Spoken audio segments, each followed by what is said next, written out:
A ver, ¿podría un simple accidente provocar una guerra nuclear?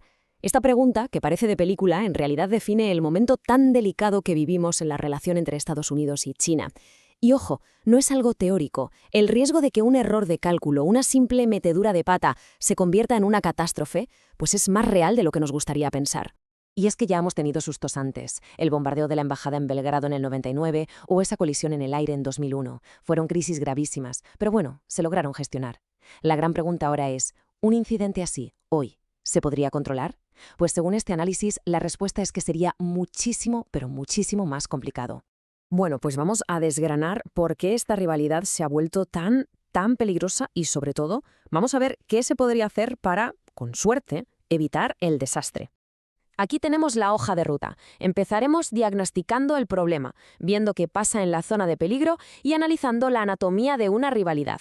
Luego exploraremos las posibles salidas en una ventana para la normalización y los pasos hacia la distensión, y acabaremos con una reflexión final en la hora final.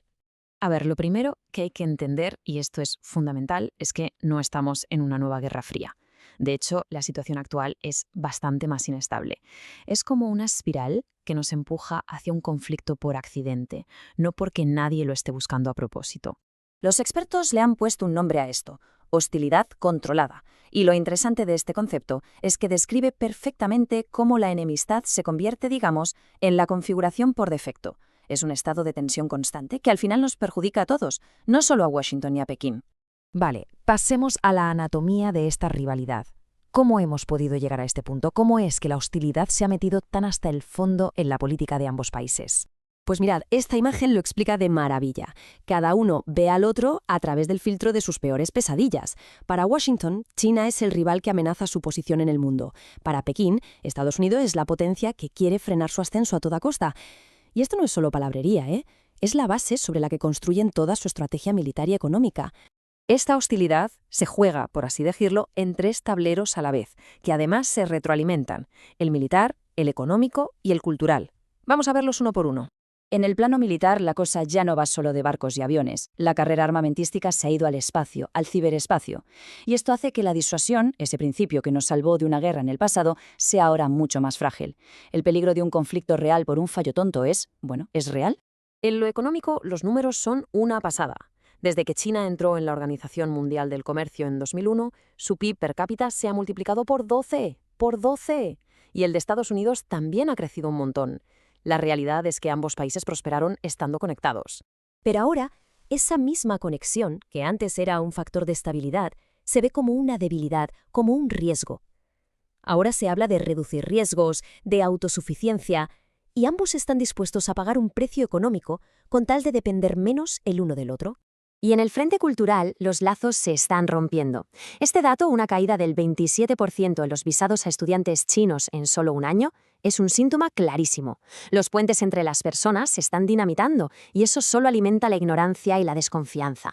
Para entender de verdad lo que nos jugamos, esta cita de los autores del análisis que vivieron la Primera Guerra Fría es tremenda. Nos recuerda que detrás de toda esta geopolítica hay costes humanos gigantescos, vidas, oportunidades perdidas, generaciones enteras que crecen con miedo. Pero bueno, este camino no tiene por qué ser inevitable. A pesar de todo, parece que hay una oportunidad, una pequeña ventana para cambiar el rumbo. Así que vamos a pasar del problema a las posibles soluciones. Y aquí viene algo muy interesante. Parece que la opinión pública podría estar cambiando. En Estados Unidos, cada vez más gente está a favor de cooperar con China. Y en China, la visión de EU, aunque sigue siendo mala, ha mejorado un poco. Da la sensación de que la gente se está empezando a cansar de tanta confrontación. Y la razón es bastante sencilla. Tanto en Pekín como en Washington tienen unos problemas internos enormes. La desigualdad, el paro, la inflación. Sus gobiernos necesitan centrarse en casa, en reconstruir una clase media estable, y un conflicto abierto haría todo eso imposible. Bien, entonces, si parece que hay una necesidad interna y quizás una voluntad política, ¿qué pasos concretos se podrían dar? Aquí es donde el análisis se pone práctico y nos da una especie de guía. El plan propuesto tiene 4 pasos clave. Primero, bajar la tensión en Taiwán, con declaraciones claras de ambos lados. Segundo, reabrir los consulados para que la gente pueda volver a conectar. Tercero, quitar barreras económicas que no benefician a nadie. Y por último, algo vital, volver a hablar entre militares para evitar un accidente catastrófico. Y así llegamos al final de este análisis con un mensaje que no puede ser más claro. El momento de actuar es ahora. No hacer nada tiene un coste que, sinceramente, quizá no nos podamos permitir. La oportunidad de arreglar las cosas es real, de verdad, pero no va a durar para siempre. Si los líderes no toman cartas en el asunto, la inercia de la rivalidad seguirá su curso y esta ventana simplemente se cerrará. Y acabamos con esta cita histórica. La usó Nixon en su viaje a China en el 72, un viaje que rompió décadas de hostilidad. Y esas palabras, hoy, resuenan con una urgencia increíble. La pregunta que queda flotando es, ¿tendrán los líderes de ahora la misma visión para aprovechar el momento antes de que sea demasiado tarde?